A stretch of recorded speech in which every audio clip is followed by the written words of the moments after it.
Hello students.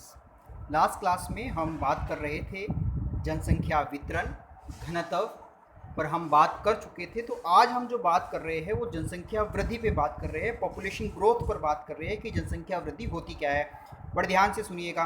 किसी भौगोलिक क्षेत्र की जनसंख्या के आकार में एक निश्चित समय में होने वाले परिवर्तन को जनसंख्या वृद्धि कहा जाता है। किसी भौगोलिक क्षेत्र की जनसंख्या के आकार में एक निश्चित समय में होने वाले परिवर्तन को क्या कहा जाता है?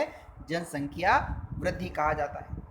जनसंख्या वृद्धि को कुल संख्या या हम प्रतिशत दोनों के रूप में व्यक्त कर सकते हैं। आपको बड़े ध्यान से ये समझना है कि देखिए कि जनगणना जो होती है ना, वो 10 वर्षों के बाद होती है। कितने वर्षों के बाद होती है? 10 वर्षों के बाद। फॉर एग्जाम्पल माना कि 2001 में जनगणना आपके पास हुई और फिर उसके बाद 10 वर्षों बाद जनगणना कब होगी? 2011 में। अब इन दो समय बिंदुओं के बीच किसी विशेष स्थान पर लोगों की संख्या में हुए परिवर्तन को क्या कहा जाएगा? जनसंख्या वृद्धि कहा जाएगा। 2001 में मान लीजिए किसी क्षेत्र की जनसंख्या आपके पास 2 लाख थी और 2011 में वहाँ की जनसंख्या कितनी हो गई है? 3 लाख हो गई है। कितनी हो गई है? 3 लाख हो गई। दो समय बिंदु और किसी विशेष स्थान पर लोगों की संख्या में आए परिवर्तन को ही क्या कहा जाएगा? जनसंख्या वृद्धि कहा जाता है।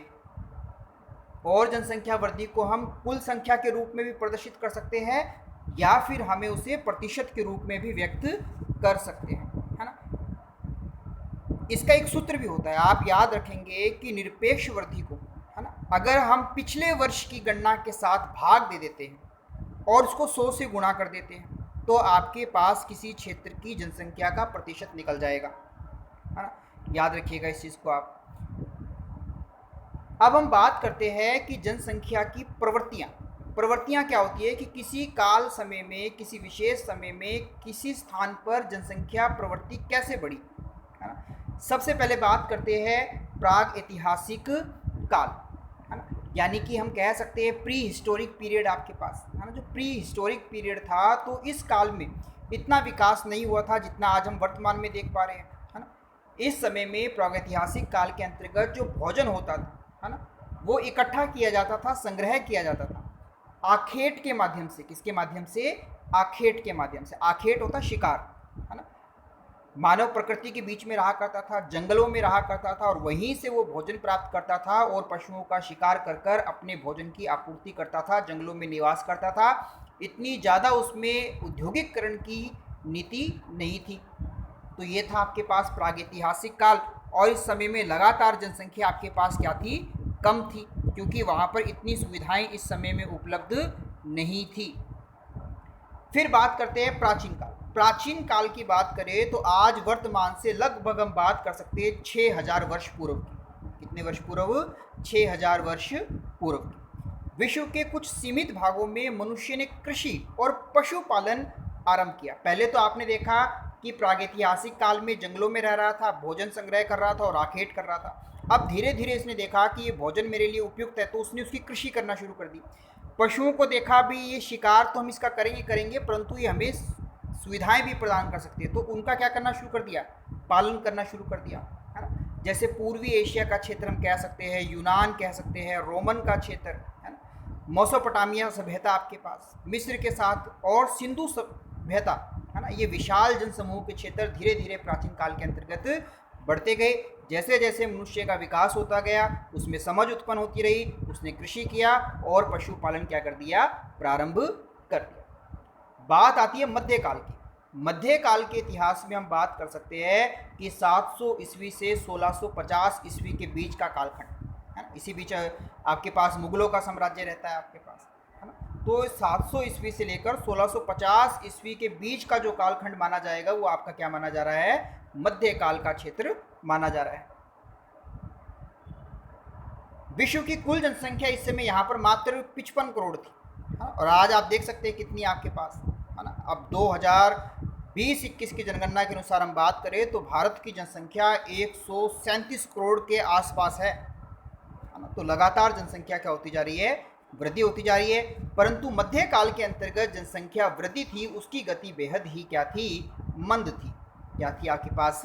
मंद, यानी कि कम, अत्यंत कम थी आपके पास, है ना? क्योंकि चिकित्सा सुविधाएं इस समय नहीं थी आपके पास, शिक्षा का विस्तार इतना ज़्यादा नहीं था, है ना? इस समय में जनसंख्या जो वृद्धि की गति रही वो कैसी रही? मंद रही। बात करते आधुनिक काल की। आधुनिक काल है वो 17वीं शताब्दी के मध्य से और आज तक की हम बात करें, आधुनिक काल का समय इसके अंतर्गत माना जाता है।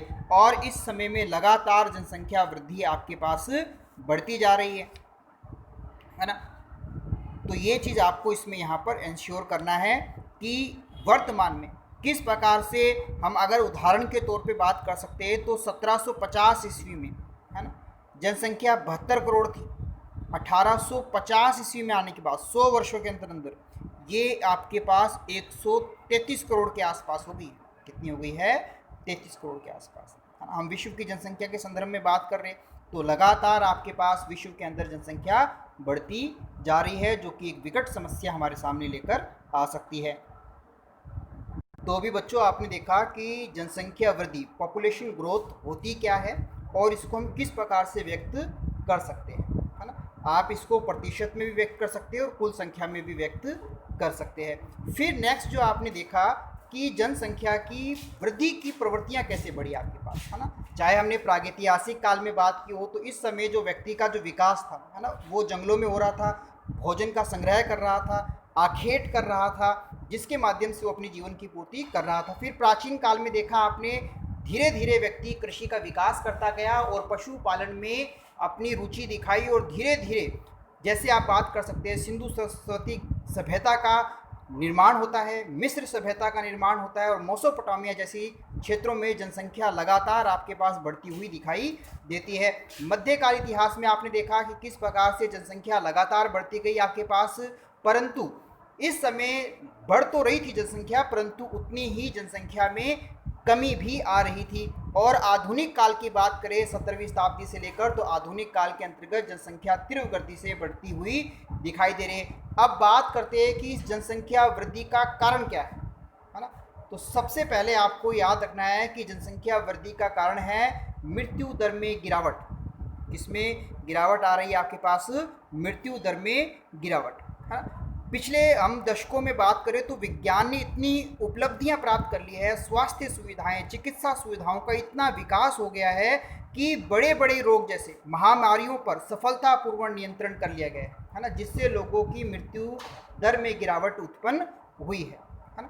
पहले के समय में देखें तो चिकित्सा का इतना विकास नहीं हुआ था, है ना, परंतु आज आप देख सकते हैं, वर्तमान में आप सभी देख रहे हैं कि कोरोना जैसी महामारी के अंतर्गत भी, है ना, वैक्सीन हालांकि इसकी अभी तक नहीं खोज निकाली गई है, परंतु इम्यूनिटी सिस्टम को बढ़ाकर, हाँ, व्यक्तियों की मृत्यु दर में लगातार कमी आती हुई नज़र दिखाई दे रही है ना? जैसे दिल्ली आप देख सकते हैं, राजस्थान देख सकते हैं, लगातार जो कोरोना से मृत्यु दर थी वो क्या होती जा रही है?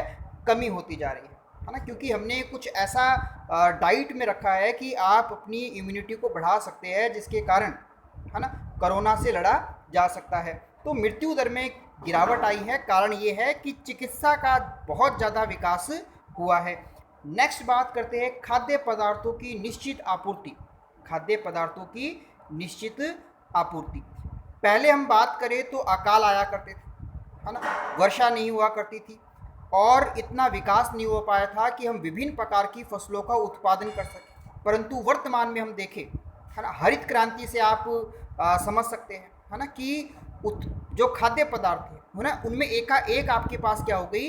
वृद्धि हो गई, और वृद्धि हो गई तो जनसंख्या उस पर डिपेंड करने लगी और लगातार जनसंख्या क्या होती गई? बढ़ती चली गई। तीसरा हम बात कर सकते हैं जनसंख्या वृद्धि का, वो है औद्योगिक विकास। कौन सा आपके पास आ रहा है? औद्योगिक विकास। अब औद्योगिक विकास को आप कैसे समझ सकते हैं कि औद्योगिक क्रांति, है ना, खनिज निकाले गए आपके पास, है ना, उत्पादन बढ़ा, उससे उद्योग धंधे लगे, है ना। अब उद्योग जब स्थापित किए गए तो धीरे धीरे परिवहन का विकास हुआ, एक स्थान से दूसरे स्थान पर जाने के लिए तकनीकी बढ़ती गई और चहुमुखी विकास भारत का, या हम बात करें विश्व का, होना प्रारंभ हो गया, और जिससे मनुष्य का सामान्य जीवन स्तर क्या हो गया? बढ़ गया, है ना, सुधार आने लगा उसके अंतर्गत। तो लगातार औद्योगिक विकास होने के कारण, लोगों को रोजगार उपलब्ध होने के कारण किसी क्षेत्र के अंतर्गत एकाएक जनसंख्या वृद्धि होती चली गई आपके पास। नेक्स्ट बात करते हैं वैज्ञानिक और प्रावैधिक प्रगति, है ना। हम इसके अंतर्गत साइंटिफिक और टेक्नोलॉजिकल बात कर सकते हैं, है ना। किस प्रकार से तकनीकी के विकास के कारण लगातार आपके पास जनसंख्या वृद्धि होती जा रही है। अब बात करते हैं शांति और सुरक्षा, शांति और सुरक्षा की। आपने इतिहास पढ़ा होगा और आपने उसमें चाहे खानवा का युद्ध पढ़ा हो आपने, है ना, चाहे आप प्राचीन इतिहास में चले जाए वहाँ के युद्ध आपने देखे हो, तो युद्ध के अंतर्गत आपके पास लोगों की जान मान का बड़ा नुकसान हुआ करता था, है ना। परंतु अब पिछले 70 से 80 दशकों के संदर्भ में हम बात करें तो ऐसा कोई भी मामला आपके सामने नहीं आया है जिसके अंतर्गत किसी क्षेत्र के अंतर्गत युद्ध जैसी संभावनाएं उत्पन्न हो, है ना। अब जो माहौल है वो बड़ा शांति का और सुरक्षा का है ना। इस कारण भी किसी क्षेत्र में जनसंख्या वृद्धि हो जाती है आपके पास। नेक्स्ट बात करते हैं प्रवास। ये प्रवास क्या होता है ना। किसी व्यक्ति का एक स्थान से दूसरे स्थान की ओर जाना क्या कहलाता है, प्रवास कहलाता है। अब जैसे यूरोप की बात करें हम, है ना, यूरोप में जनसंख्या ज़्यादा होने के कारण यूरोप उत्तरी अमेरिका की ओर चला गया, दक्षिणी अमेरिका की ओर वहाँ की जनता ने प्रवास प्रारंभ किया, ऑस्ट्रेलिया की ओर जाना प्रारंभ किया, जिस कारण एक क्षेत्र से दूसरे क्षेत्र में जनसंख्या वृद्धि हो जाती है।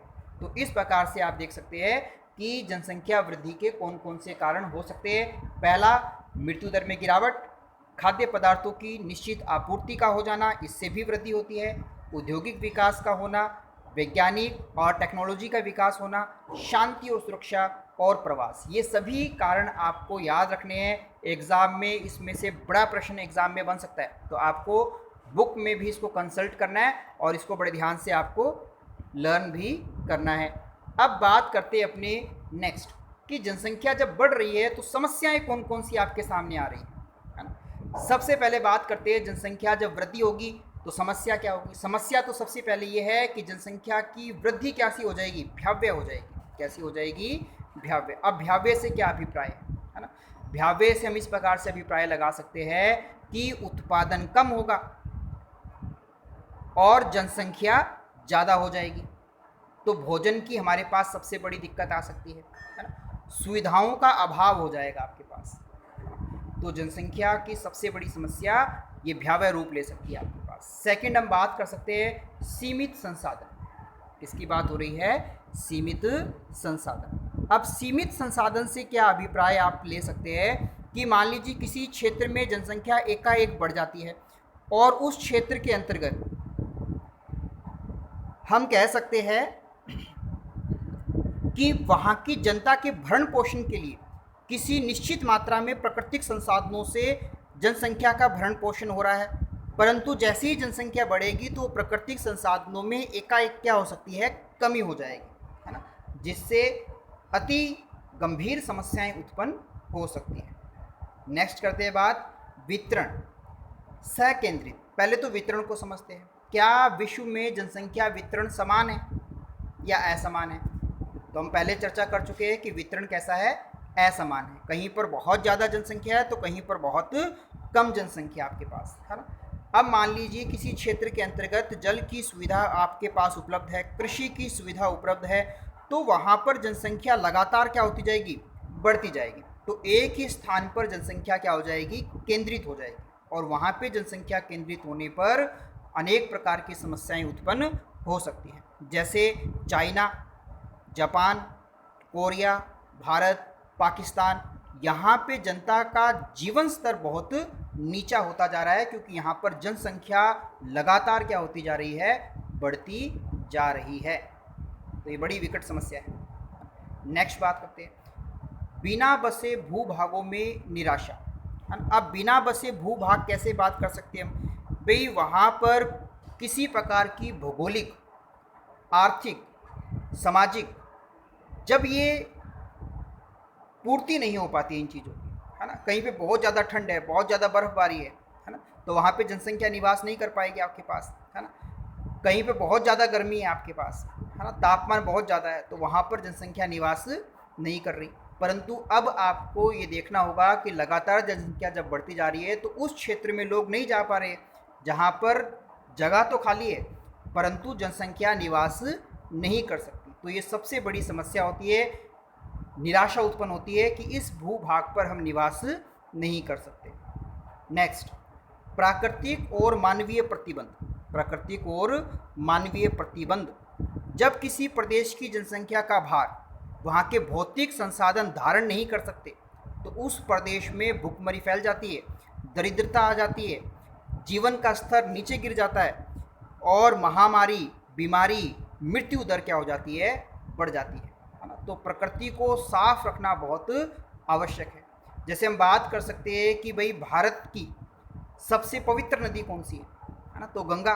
अगर इसी संदर्भ में बात कर दूँ सबसे प्रदूषित नदी कौन सी है, तो भी गंगा का नाम आता है आपके पास। तो हमने प्राकृतिक संसाधनों को दूषित कर दिया है ना।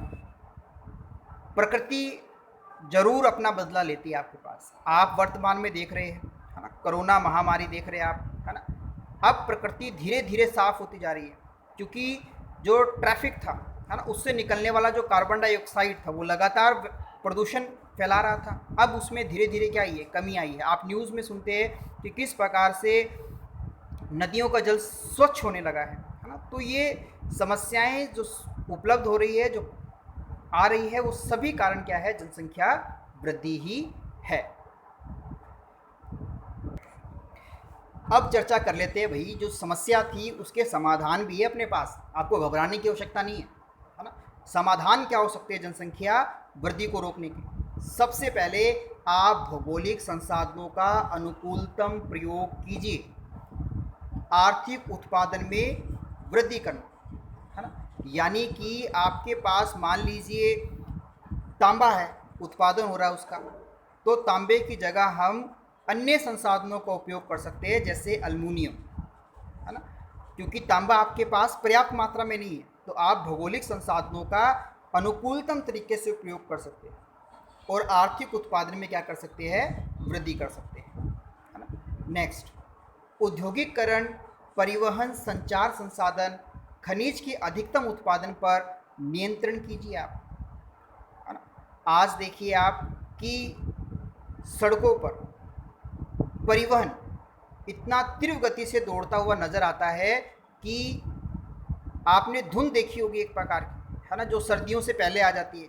वो एक्चुअल में आपके पास पोल्यूशन है ना, धुआं है। जैसे हम कृषि करने के बाद खेतों को जला देते हैं तो उससे निकलने वाला जो धुआं है ना, वो लगातार वातावरण को क्या कर रहा है, दूषित कर रहा है ना। आपको इसके ऊपर नियंत्रण करने की आवश्यकता है। सबसे ज़रूरी बात, शिक्षा का प्रसार, है ना। जब तक व्यक्ति शिक्षित नहीं होगा, जब तक व्यक्ति अपनी जिम्मेवारियों को नहीं समझेगा, तो लगातार जनसंख्या क्या होती जाएगी, बढ़ती जाएगी। जागरूकता बहुत ज़रूरी है आपके पास, है ना। कृषि का नवीनीकरण आपके पास, है ना, ये बहुत ज़रूरी है, क्योंकि लगातार भू भाग क्या होते जा रहे हैं, कम होते जा रहे हैं आपके पास, क्योंकि जनसंख्या वृद्धि हो रही है। विवाह की आयु में वृद्धि, जनसंख्या वृद्धि को नियंत्रित करने के प्रमुख जो उपाय हम बात कर सकते हैं तो वो है विवाह की आयु में वृद्धि, है ना। कम आयु में ही विवाह कर दिया जाता है, जिससे संतान उत्पत्ति के बाद लगातार फिर आपके पास कम उम्र में शादी कर दी जाती है। तो ये एक बहुत ही बड़ी विकट समस्या हमारे सामने आती है। तो सबसे पहले विवाह की आयु में आपको वृद्धि रखनी चाहिए, कम आयु में विवाह नहीं करना चाहिए। परिवार नियोजन के कार्यक्रम, है ना, सरकार को और व्यक्तिगत रूप से व्यक्ति को परिवार नियोजन के कार्यक्रमों में सहयोग करना चाहिए, जिससे जनसंख्या पर नियंत्रण रखा जाए, है ना। सरकारी नीतियां जो बनती है आपके पास, उसका व्यक्तियों को बड़े ही ध्यानपूर्वक, है ना, पालन करना चाहिए, जिससे आपके भविष्य की पीढ़ियों को नुकसान न हो। तो ये थे कुछ समाधान जनसंख्या वृद्धि को रोकने के आपके पास। धन्यवाद।